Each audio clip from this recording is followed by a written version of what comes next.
And you've long said there were a few things you wanted for your next fight. Fans were an important one. The name, obviously above you, ranked fighter. So could it have gone more perfectly fighting in your backyard against someone ranked above you with fans? Shockingly, no. Plus health, the health on top of it, being healthy. So fans are going to get the best version of me. I'm grateful that I can give that here in this place too.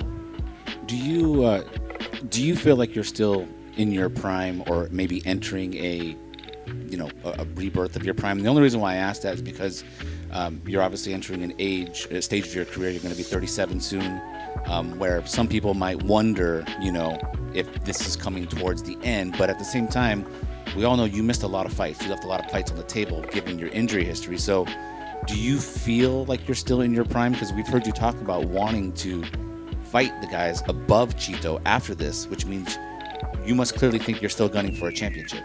I do think why would I do this if I wasn't gunning for a championship? It'd be pretty useless, in my opinion. I'm doing this for the possibilities, so we don't know what's going to happen, but I'm in it and I choose it. The ironic part that I always think is funny is how people say that I left a lot of fights on the table when I'm trying to come back, the only conversation was ring rust and he's had so much time off, how can he win? So how can you have both? Which is it? Is it hard to come back and win after being out for a long time? Or did you have time off and leave fights on the table?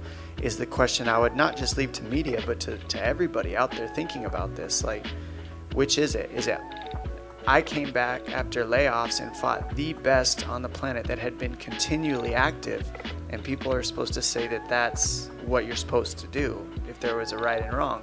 And I come back and beat those guys on a 5-fight win streak with 5 finishes. I've been off 3 years, I come in and smash him, and now it's, oh well, he's fresh because he left fights on the table. So it's like, it's all framework. Anything could be framed however it wants to be framed to work for you. Dom was in here earlier and he said he's still trying to figure out why you're mad at him. I'll wrap it up. Chito, any last words for Dom? Nothing really. I have nothing to say. I'm going to come Saturday night. I'm going to fight my ass off. And everybody knows I'm willing to die in there. I'm not f***ing around. This is my life. I do it for my family. F*** the noise. I want to be a world champion. That's it. I'm also here to be a world champion. I also fight for my family. I'm willing to die too, so the fans are lucky. It's a good day to die. No, so I just speak the truth. I keep it real.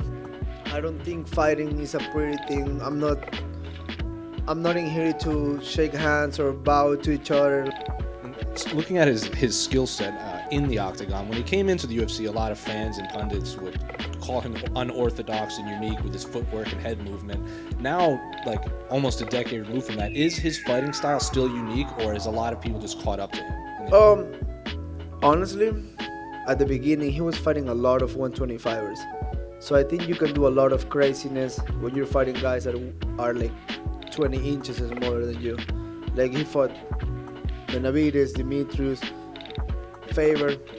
All those guys are like 5'2". Like they're like for real. I'm not even talking shit on them. I respect them, but they're small guys. And finally, last question for me: what does the headline say after your fight on Saturday? Epic finish.